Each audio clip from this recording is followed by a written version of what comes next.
If you've been Googling how to drink less and then closing the tab before anyone sees it, this video is for you. And if you're thinking, I'm not ready to quit forever, just know that I'm not going to be asking you to do that in this video. Not knowing whether you want to reduce alcohol or eliminate it doesn't mean that you aren't willing to change. It just means that you're not there yet. And that's okay. This is a journey. Most of the women that I work with start exactly where you are right now. So in this video, I'm going to give you 3 things that you can start doing today to begin changing your relationship with alcohol. These aren't big, dramatic overhauls. They are small, practical, real things that actually work. Think progress over perfection. The first thing that I tell almost every woman that I work with is this: don't change anything yet. Just get curious. I know that sounds too simple, but you've probably been negotiating with yourself about wine since 3 p.m. or maybe earlier. And in that negotiating, in all of it, you've probably never actually slowed down to look at what's happening right before you pour the glass. Not the drinking itself, but what comes before it. The thought, the feeling, the moment. The decision gets made sometimes before you've even realized you've made it. So for the next week or two, I invite you to do one thing. Notice. Before you drink, pause for a moment and pay attention to what's running through your mind. Are you tired? Are you anxious? Are you bored? Are you just relieved that the day is over? Or are you dreading something? Just notice. And then keep track without judgment of what you're actually drinking. Not to shame yourself, just to see clearly what is actually happening. Because you can't begin to change a pattern that you haven't actually looked at.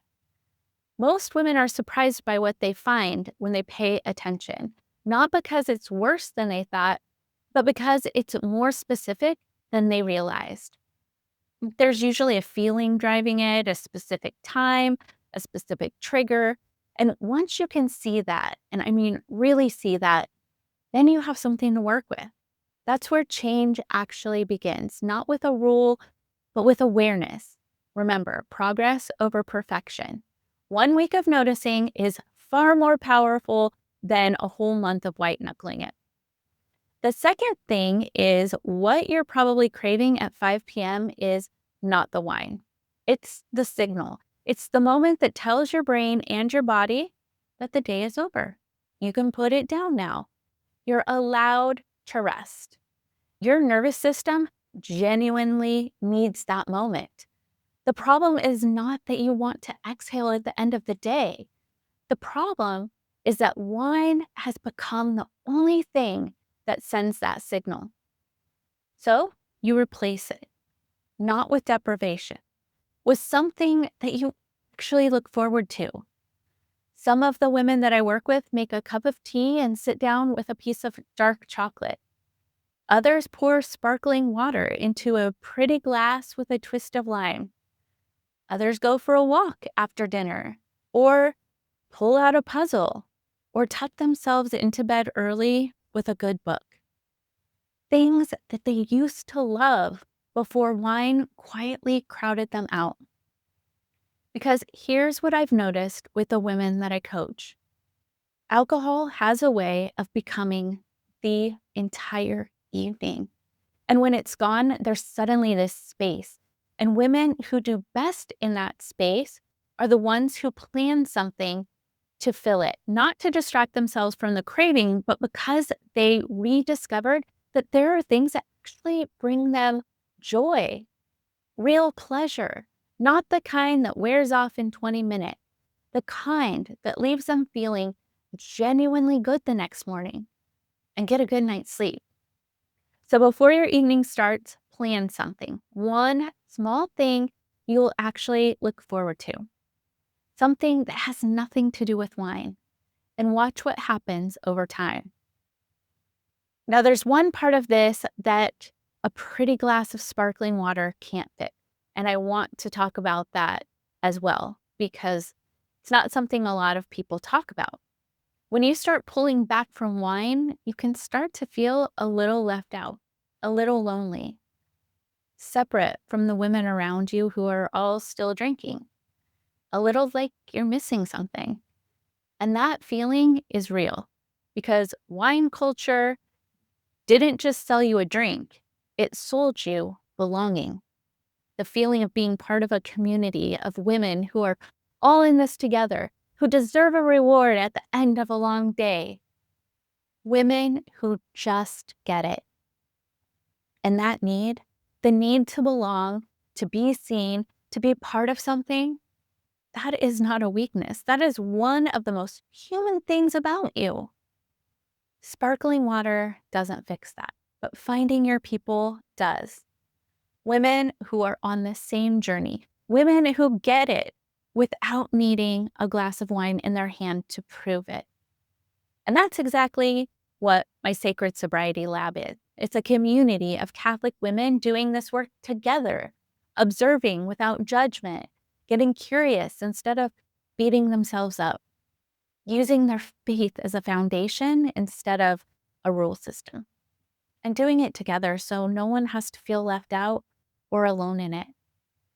And if that sounds like what you've been looking for, the link will be in the comments. So let's go ahead and move on to the third and final thing. It's the one that most women skip, and it is the one that makes the biggest difference. Before you pour or before you reach for your replacement ritual, pause. Take a breath. Say a small prayer. Something as simple as, Lord, I surrender this craving to you. What do I actually need right now? And then ask yourself honestly, what am I feeling and what do I need? Not what your brain is telling you you need. Not what 2 decades of wine culture told you that you deserved. What do you actually genuinely need in this moment? Because here's what I know after coaching women through this for years. She always needs something. It is just almost never the wine. It might be rest. It might be the need to feel heard. It might be 5 minutes of quiet. It might be to hand something over to God that she's been carrying alone all day. But when she slows down enough to ask the question honestly, the answer is always there.